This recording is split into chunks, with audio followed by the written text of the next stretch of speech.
What if the fight for your home wasn't against time or decay, but against the very people who claim to protect it? For 20 years, I lived in peace under the shade of two towering oak trees older than the neighborhood itself.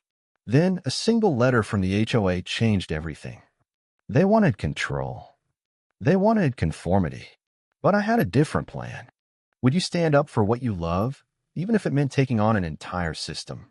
Stick around, because this is the story of how I turned my quiet suburban yard into a battleground and won. I've been living in the Sunnyvale Estates subdivision for close to 20 years when it happened. An envelope from the Homeowners Association appeared in my mailbox one Thursday afternoon. I nearly left it unopened on the kitchen counter, thinking it was just another reminder about the neighborhood chili cook-off or the upcoming community garage sale. But something about the urgent red sticker on the outside demanded attention, so I peeled it open right away. Inside was a stark, formal notice printed on HOA letterhead. Your property is in violation of community standards. You are hereby instructed to trim or remove overgrown tree limbs encroaching on common pathways. The words felt jarring. The trees in question were a pair of massive, centuries-old live oaks that stretched gracefully over my yard, providing dappled shade in summer and a mild rustling tune whenever a breeze blew through. My late wife, Clara, had loved to sit beneath those oaks with a glass of iced tea, reading novels or flipping through her well-worn crossword puzzle books. The letter ended with a deadline: trim them within 14 days or face a substantial fine.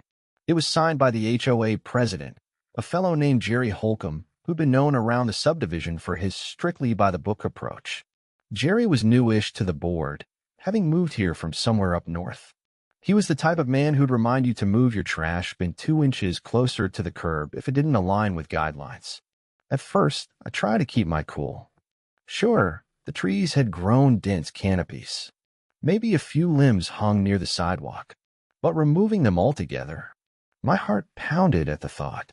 Those oaks were older than most folks in Sunnyvale. They'd been the focal point of the yard since the original farmhouse stood here, long before the tract homes sprouted up. My father, a man who believed in the enduring spirit of nature, used to say each trunk contained a silent library of stories.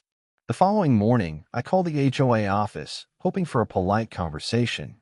A bored-sounding receptionist informed me I could schedule a hearing with the board next month, but that the letter's deadline wouldn't be extended unless I had valid, pressing reasons. I hung up without scheduling anything. It was clear I'd get nowhere. The next step was common sense, I supposed. I'd call an arborist, have them do a little trimming, satisfy the requirement as minimally as possible, and hope Jerry Holcomb's eagle eyes would be appeased. But a strange thing started gnawing at me that afternoon. I stood outside, gazing up at those gnarled, thick boughs. Squirrels darted in and out of the leaves, fussing over hidden acorns. A cardinal perched on a high branch, chirping away as though celebrating the end of winter. The oak was more than just a fixture to me. It was a piece of living history, one that provided shade and comfort for over a century. To drastically cut it back, turn it into a stumpy silhouette, felt like vandalizing a cherished painting. I paced the lawn, remembering every memory attached to the yard. Clara's laughter drifting across the driveway as we hosted a July 4th barbecue. My grandkids climbing the lower branches, giggling as they hung from the limbs like monkeys on a playground.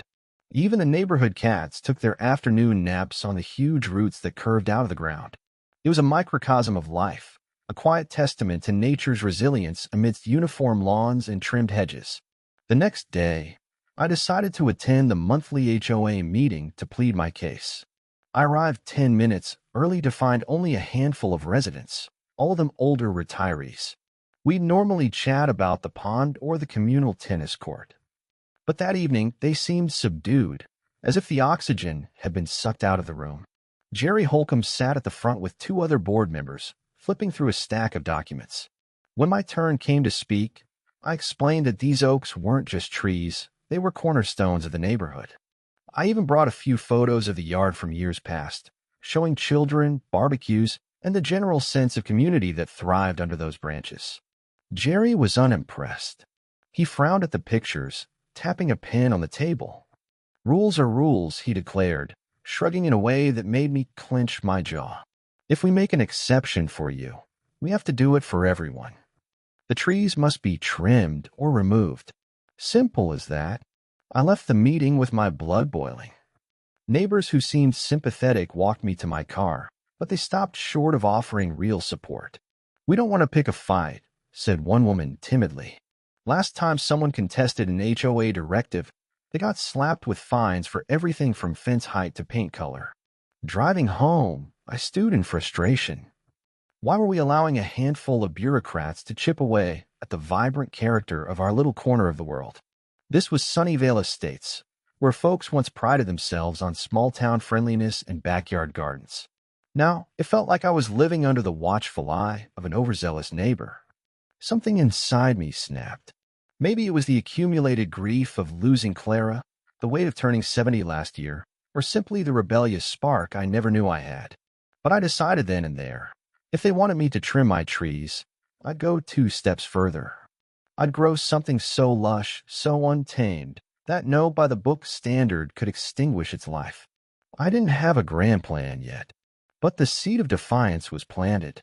If the HOA insisted on micromanaging nature, I'd give them a jungle, literally. They'd soon realize that controlling nature is like trying to catch smoke in your hands. Impossible. And I'd make sure they'd have no choice but to see the beauty in letting life grow wild and free.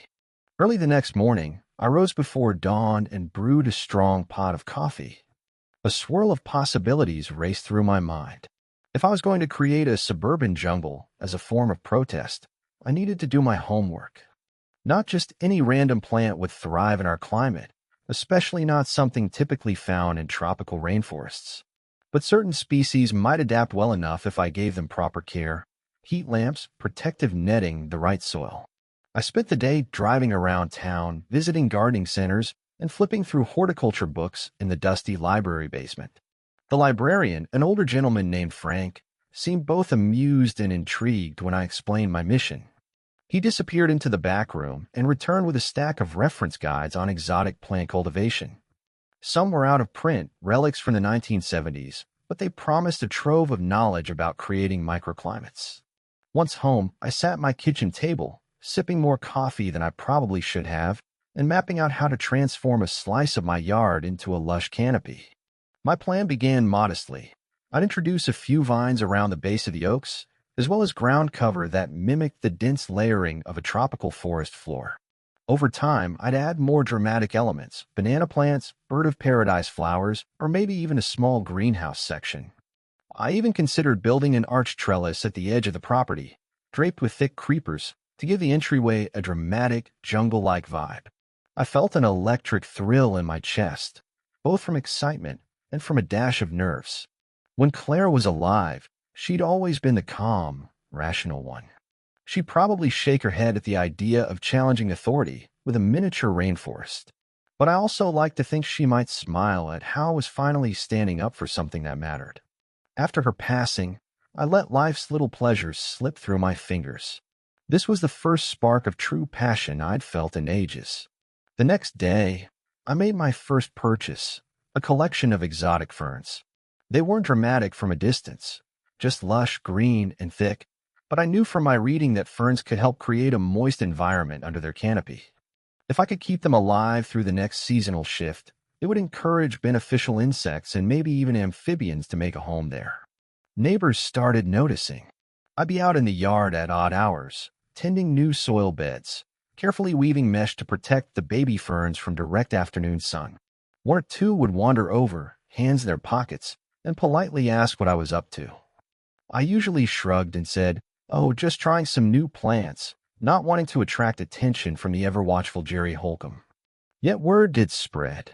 A few curious souls even offered me old planters or leftover mulch. Mrs. Patel from down the street donated some elephant ear bulbs she'd grown indoors. Her daughter had mailed them from Florida, and they had sprouted impressively large leaves. "Might fit your project," she said with a wink. I realized that while fear of the HOA hung like a cloud, there were plenty of residents quietly cheering me on, hoping for a chance to break free from the monotony. Within a week, my entire front yard began transforming. The old flower bed near the mailbox, once a simple arrangement of daylilies and daisies, now sprouted canna lilies with tall burgundy leaves. Around the base of the oak, I spread compost mixed with peat moss, forging a fertile circle for future plantings.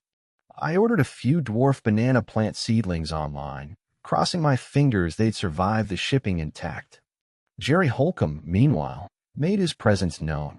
One Thursday morning, while I was examining a newly arrived shipment of hibiscus starters, Jerry strolled by on his daily walk. He paused at the edge of my driveway, tapping the face of his smartwatch. "We gave you a deadline of 14 days, he said, tilting his head. "I don't see any arborist trucks out here." I grinned, deciding to test the waters of honesty. "I'm still working on that. Doing some of my own careful trimming," I replied, pointing to a few small branches I'd pruned. "Taking it slow to avoid shocking the trees." Jerry pursed his lips. "Slow might cost you. You know, fines accumulate quickly if you're not in compliance." "That's so," I replied casually. "Well, I'll be sure to keep track." He walked on, clearly suspicious of my yard's metamorphosis. I noticed how his eyes flicked toward the canna lilies, his brow furrowing in disapproval. Rather than feel intimidated, I found myself oddly amused, even emboldened. My yard was alive in a way it had never been, and I sensed a rebellious joy simmering under the surface. That evening, after a long day of planting, I sat on the porch with a glass of sweet tea, surveying the chaotic greenery. The ferns fluttered in a gentle breeze, the canna lily's leaves glowed in the setting sun, and the ancient oaks loomed overhead like silent guardians. I felt an odd kinship with them in that moment, a joint resistance against forced conformity. Clara's wind chimes jangled softly, as though whispering encouragement. A year ago, I would have balked at the idea of confronting anyone, let alone an entire HOA board.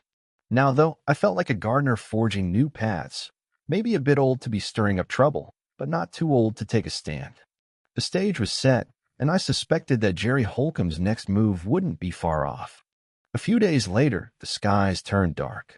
Heavy clouds gathered in the late afternoon, rumbling in the distance before releasing a torrential downpour. Rain sheeted the windows, and wind gusts shook the oak branches so fiercely I worried one might snap. Lightning lit up the yard every few seconds, illuminating the new greenery I'd planted. Despite the risk, I pulled on a raincoat and dashed outside, determined to protect my more fragile plants. I spent a frantic half-hour staking saplings and covering the seedlings with tarps. The dwarf banana plants seemed to flap wildly in the gale, as if trying to take flight. By the time I finished, water dripped from every inch of my coat, and the yard looked like a soggy jungle war zone. Yet in an odd way, the storm felt cleansing.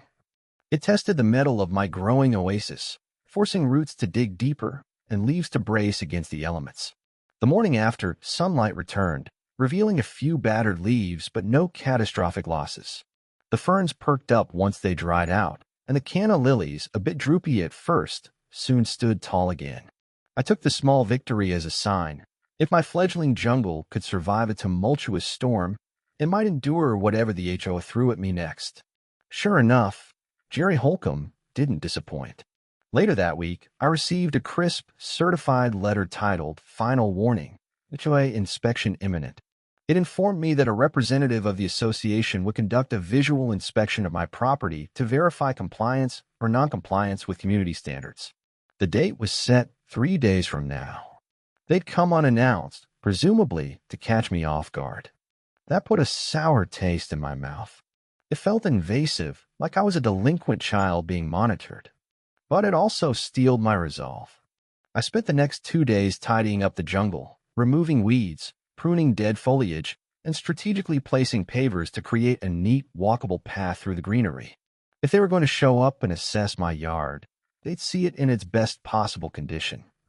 I even went so far as to place small signs labeling the plants, partly to emphasize their intentional, cultivated nature.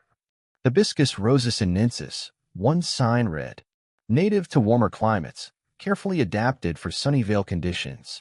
On the third day, right around noon, a silver sedan rolled up. No HOA logos or anything of the sort, just plain plates. A tall, wiry man in a polo shirt emerged. He introduced himself as Carl, the association's property compliance officer. With a clipboard in hand, he strolled up my walkway, barely giving me a glance. Instead, he started jotting notes, pacing back and forth across the front yard as if he were a detective looking for clues. I leaned against my porch railing, forcing a smile. "Anything I can help you with?" Carl looked up from his notes, adjusting his wire-rimmed glasses. Per the directive, I'm examining the extent of tree trimming and any unapproved modifications to the landscaping. He eyed the banana plants and the thick carpet of ferns. "These are unusual choices for our community, don't you think?" I shrugged. "They're not on any prohibited list. I've checked. No invasive species, no unsafe conditions. I keep them well maintained, as you can see."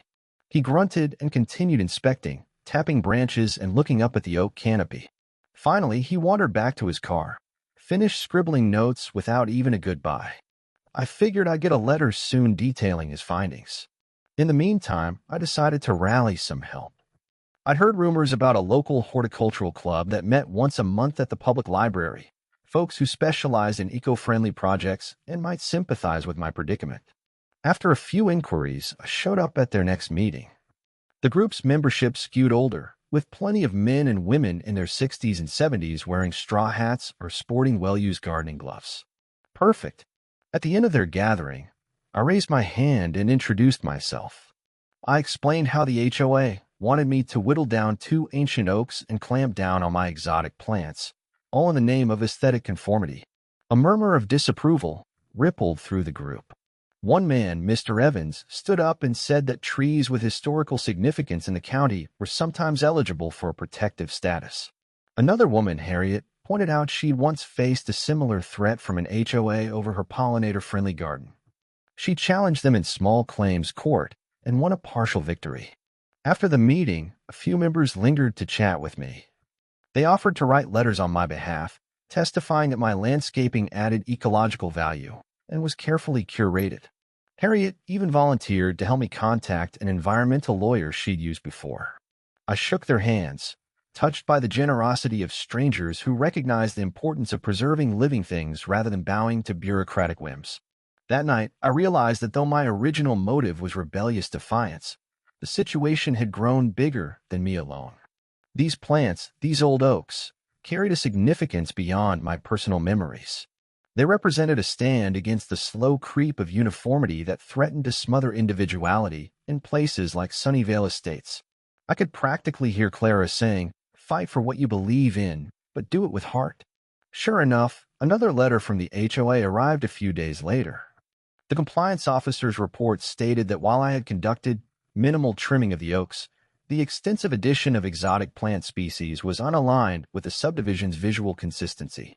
They warned that further review might lead to fines or forced removal of non-compliant flora. My heart pounded as I read those words. I picture them hauling off my banana plants or bulldozing my beloved ferns. Anger flared, but so did determination. I carefully saved every piece of documentation and filed it in a binder labeled "O Defense." I printed out the horticultural club's statements, the environmental lawyer's contact info, and any evidence showing how I was following all the standard guidelines regarding safety and maintenance. If the board planned to escalate, I'd meet them on the battlefield, armed not with pruners, but with knowledge, community support, and the unwavering belief that nature deserves a chance to grow. It all came to a head at the next HOA General Assembly. These meetings were typically small affairs, held in the stuffy clubhouse adjacent to the community's pool area. But word spread that my so-called jungle fiasco was on the agenda, and curiosity drew a larger crowd than usual. I arrived early, wearing a clean-collared shirt and holding my thick binder of documents.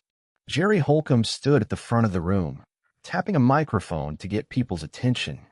In the front row sat the board members, along with a couple of folks from the county's horticultural department, thanks to Harriet's connections, I presumed. Some neighbors I recognized from casual hellos were scattered throughout the chairs, along with a surprising number of new faces. Perhaps half the room was in their 50s or older. The others were middle-aged couples or adult children attending on behalf of their parents. The hum of conversation was lively. Jerry called the meeting to order and ran through the usual updates, repainting the neighborhood sign, scheduling next year's summer picnic, mundane bits that no one truly cared about. At last, he reached the line item. enforcement of landscaping standards in relation to overgrown trees and exotic plants. He cleared his throat. It has come to the board's attention that homeowner Mr. Gray's yard has significantly altered the look of our neighborhood and may pose concerns. He started rattling off a list of potential issues: mosquito breeding unfounded, I kept my yard meticulously drained, risk of fallen branches, the oak had passed an arborist's inspection with flying colors, and negative impact on property values, no data presented, of course. Then he called me up to present my defense. The way he said it, you'd think I was on trial for grand theft. I walked to the podium, my knees feeling a bit wobbly. This wasn't my usual style. Clara had always been the eloquent one. But I took a breath and reminded myself of why I was there. I'm here today, I began, voice trembling slightly, to stand up for two majestic trees older than any house in Sunnyvale, and for the plants I've introduced that are, in fact, fully legal and responsibly maintained. I lifted my binder and flipped through a few pages, showing the board that I complied with the state's guidelines, as well as the fact that no law or HOA bylaw explicitly forbade the introduction of certain exotic species, only invasive or noxious plants, which I had not used. I also presented a short letter from the Horticultural Club praising the ecological diversity my yard provided, flowers that attracted pollinators, shade for small critters, and a healthy canopy that helped reduce water runoff. People in the audience nodded, some murmuring approval. I spotted Harriet giving me a thumbs up and Mr. Evans tipping his hat. The tension was thick, though, because Jerry Holcomb was visibly unimpressed. Once I concluded, he took the microphone and suggested a formal vote among the board members to decide whether my yard constituted a nuisance. At that moment, an older woman in the crowd rose and asked to speak. She introduced herself as Shirley Patterson, a Sunnyvale resident for 30 years. She revealed how she'd lost her husband last year and how seeing my vibrant yard, bursting with life, reminded her that time marches on, but beauty can still thrive around us. She said it lifted her spirits each morning when she passed by, offering a glimpse of something hopeful. Her words caught me off guard. I felt my throat tighten. I'd never spoken to Shirley Patterson beyond a polite wave. Yet here she was, courageously telling the board that my yard brought her joy. Another man stood recounting how, in another part of the country, a similar dispute ended with the community rallying around a homeowner's efforts to preserve old-growth trees. Voices began echoing around the room. Some spoke of the need for uniformity, yes, but many expressed a yearning for more individuality, for pockets of greenery that broke the monotony of manicured lawns. Jerry fidgeted. He was losing the room. Still, he forced a vote among the board, each member raising a hand for or against declaring my yard a nuisance. To my astonishment, it split evenly 2-2. As president, Jerry technically had the tiebreaker. Yet in a move that surprised everyone, one board member who had initially been leaning Jerry's way abstained at the last second, stating that further review and dialogue was necessary before any drastic actions. The motion died. Applause erupted, and a gavel banged as Jerry attempted to restore order. Flustered, he announced that the board would convene another session later to re-examine the bylaws regarding landscaping freedom. For now, no fines would be imposed, and no forced trimming would occur beyond routine safety measures. I was free to keep my oaks unscathed, my vines uncut, and my banana plants flourishing. Relief washed over me. Neighbors congratulated me as we filed out of the clubhouse. Shirley Patterson gave my hand a gentle squeeze, tears in her eyes. Harriet from the Horticultural Club whispered, "This is just the beginning. Keep building on what you've started." Mr. Evans winked and said he'd help me petition for historical tree protection status if I wanted.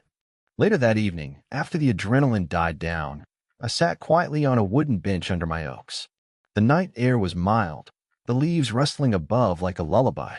I looked around at the cluster of exotic greens, the wide banana leaves shimmering in the moonlight, the ferns leaning toward the damp earth. The small solar-powered lights I'd installed cast a soft glow, revealing the subtle interplay of shapes in the foliage. For a brief moment, I thought of Clara, her gentle laugh, the way her hair caught the sunlight when she read beneath these very branches. I felt a pang of sorrow that she wasn't here to see this moment of triumph, but I also believed she'd be proud. Because in standing up for these trees, I discovered that I, too, could still stand tall, even after heartbreak and loss. And so my suburban jungle remains. It's not about defying rules for the sake of rebellion alone, but rather about nurturing life in the face of mindless uniformity. Sometimes, especially in a community that prizes similarity, an old oak or a banana plant can be a spark that reminds us we're all living, growing beings, filled with stories, shaped by time, worthy of respect, and a place to flourish. Whether the HOA changes its rules entirely or not, I rest easy these days. I water my plants in the early mornings, watch the cardinals and hummingbirds flit among the blossoms, and take quiet pride in knowing that, for now at least, nature's vibrant tapestry won out over bureaucratic scissors. I can almost hear the oaks sigh in relief, their branches swaying in subtle applause, as if to say, "Thank you for letting us stay alive and free."